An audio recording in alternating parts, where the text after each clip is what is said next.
Brad Keselowski, I felt like when the season started, okay, they're trending upwards. He almost won some races last year. Chris Buescher, his teammate, won 3 races last year.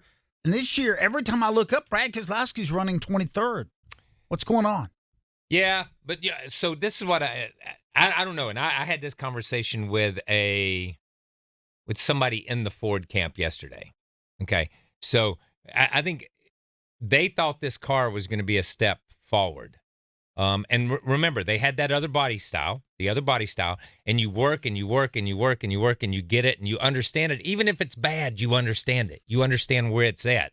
And then all of a sudden, you get another body style and you think it's going to pick up where this one left off, but it didn't. They went backwards with this. They feel internally, a lot of them feel internally that they went back. So now they're having to build back again. So you talk about where Brad was.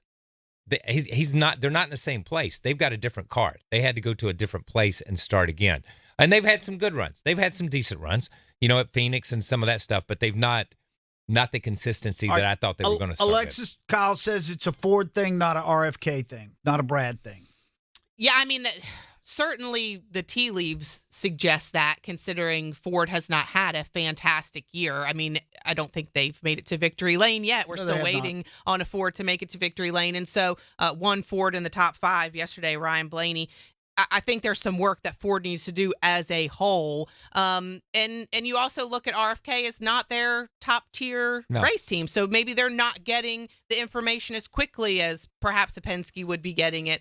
So there are some challenges that they're having to face. It is a little bit disheartening when you look at what I call was probably a storybook year for them last year, because nobody expected them to be that good. Nobody expected Chris Buescher to win 3 races last year.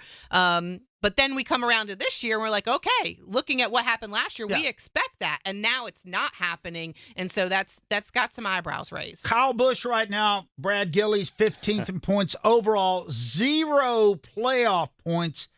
And they're just not making any noise. I mean, yesterday, the big battle for Kyle Busch was to try to hang on to the lead lap.